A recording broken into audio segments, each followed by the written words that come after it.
കേരള സ്റ്റോറിയുമായി ബന്ധപ്പെട്ട വിവാദങ്ങൾക്കിടയിൽ മണിപ്പൂർ കലാപം പ്രമേയമാക്കി നിർമ്മിച്ച ഡോക്യുമെന്ററി പ്രദർശിപ്പിച്ച് എറണാകുളം അങ്കമാലി അതിരൂപതയ്ക്ക് കീഴിലുള്ള സെയിന്റ് ജോർജ് ദേവാലയം. ബൈബിൾ പഠിക്കുന്ന 100-ലേറെ കുട്ടികൾക്ക് മുന്നിലായിരുന്നു പ്രദർശനം. മണിപ്പൂർ കലാപത്തെക്കുറിച്ച് കുട്ടികൾ അറിയണമെന്ന് പള്ളി വികാരി ഫാദർ നിതിൻ പനവേലിൽ പറഞ്ഞു. Manipur held protests on the 3rd of May.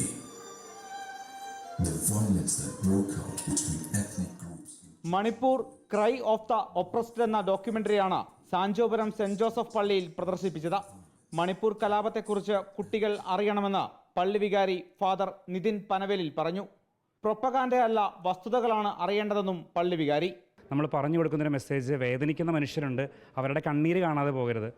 Manipur മറക്കാൻ പാടില്ല. അതോടൊപ്പം തന്നെ ഇരയാക്കപ്പെട്ട ഒരു സമൂഹമാണ്. നമ്മൾ നിൽക്കേണ്ടത് ഇരയോടൊപ്പമാണ്.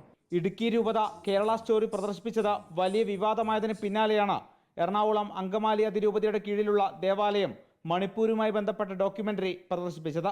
മണിപ്പൂരിന്റെ കലാപം അത്രയും ആളിക്കത്തിക്കൊണ്ടിരിക്കുമ്പോഴും പലപ്പോഴും ആ ഒരു അധികാരികൾ അവിടെ കാണിക്കാത്തതിന്റെ കൂടുതൽ ശ്രദ്ധ ഈ കേരള സ്റ്റോറിയുടെ ആ ഒരു സംഭവത്തിൽ കാണിക്കുന്നത് നമ്മൾ കണ്ടതാണ്. ഫാദർ നിതിൻ പനവേലിൽ പെസഹ ദിനത്തിൽ കന്യാസ്ത്രീയുടെ കാൽ കഴുകിയതും ശ്രദ്ധേയമായിരുന്നു.